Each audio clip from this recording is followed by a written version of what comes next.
देखिए, प्रधानमंत्री जी के पास इन बातों के अलावा दूसरी कोई बात नहीं रह गई। आज जवाब देना चाहिए 20 करोड़ रोज़गार कहाँ है, महंगाई कहाँ खड़ी है, आज स्विस बैंक का पैसा आया कि नहीं आया, जो 2014 में बहुत लंबे लंबे भाषण दिए थे बीजेपी के लोगों ने।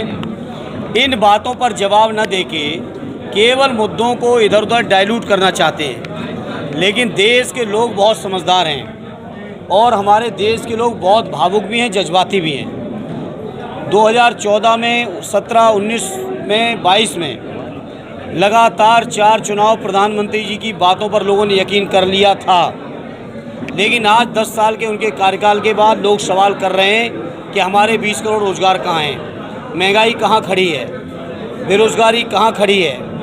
आज लोग इस बात को लेकर चिंतित हैं कि अर्थव्यवस्था कहाँ खड़ी है। तो प्रधानमंत्री के पास कोई बातें नहीं हैं। प्रधानमंत्री जी बातें करते हैं पिछड़ों की, बातें करते हैं आदिवासियों की, दलितों की भी।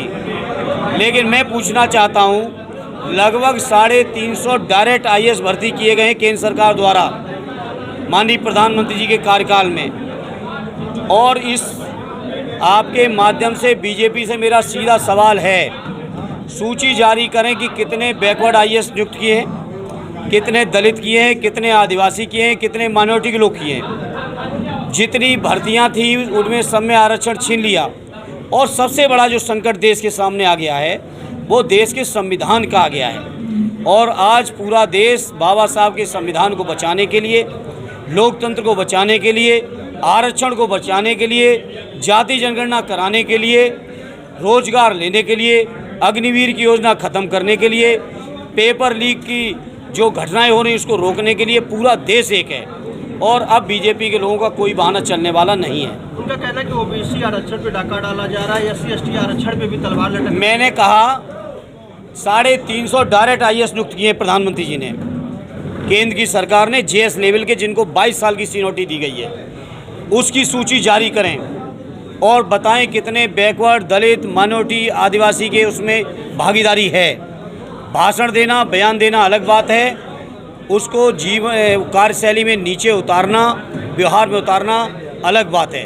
बीजेपी के लोग बिहार में दलित, पिछड़े लोग विरोधी हैं, बाबा साहब विरोधी हैं, संविधान विरोधी हैं, लोकतंत्र विरोधी हैं। उन्होंने विरासत और टैक्स संपत्ति बंटवारे को अर्नब और नक्सल से जोड़ा है। देखिए, ये कोई चीज़ ऐसी है ही नहीं, न किसी की मैनिफेस्टो में है। ये प्रधानमंत्री जी और भारतीय जनता पार्टी मात्र काल्पनिक मुद्दा बना के इस तरह से विपक्ष को घेरना चाहते हैं, जबकि विपक्ष की ऐसी न कोई मंशा कल थी, न आज है, न कभी होने वाली है। कांग्रेस के कर्नाटक सवाल पे भी सवाल खड़े किए, कहा कि बम ब्लास्ट हो रहे हैं। देखिए, वो तो वहाँ की घटना है, वहाँ के देखें। लेकिन प्रधानमंत्री जी यहाँ देखें, दलित की बेटी के रात के 2 बजे उनके परिवारों को देखने का मौका नहीं दिया जाता है और जला दिया जाता है। आखिर यूपी के अंदर क्या हो रहा है, प्रधानमंत्री जी को देखना चाहिए।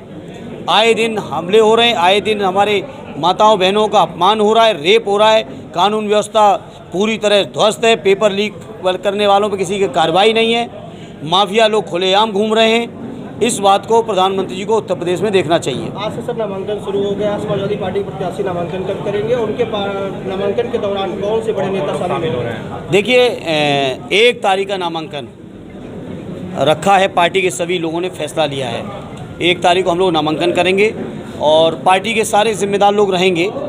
हालांकि बड़े नेता लोग, चूँकि तृतीय चरण का चुनाव एकदम अंतिम चरण में है, तो हम ये नहीं कहते कि कोई जो लोग लगातार प्रचार में हैं या जिनकी उधर प्रचार अभियान में शामिल हैं वो लोग शायद ना आ पाएँ। लेकिन उधर के चरण ख़त्म होने दिए, पार्टी के सभी जिम्मेदार लोग आजमगढ़ में होंगे। बसपा पहले भीम राजभर को प्रत्याशी बनाती है, उसके ठीक बाद जो है वो प्रत्याशी बदल के एक मुसलमान चेहरा खड़ा कर देती है। क्या लगता है, क्या रणनीति? देखिए, वो तो उनका हक अधिकार है, किसको खड़े करते हैं उस बात की हमें नहीं कहने का कोई हक है, वो तो उनका फैसला है। हालांकि माइनॉरिटी के भाई लोग, लीडरशिप, जो रियल लीडर हैं वो कहाँ हैं वो आप सब जानते हो। प्रतिशत लगातार 2 चुनाव में कम देखने को मिला है, इसको किस तरह से देख रहे हैं? बीजेपी के प्रति लोगों की निराशा है। बहुत लोगों ने, कई वर्गों ने खड़े होकर सभाएं करके बहिष्कार किया है और इसी बात से परेशान हैं। ठीक सर, जी, धन्यवाद।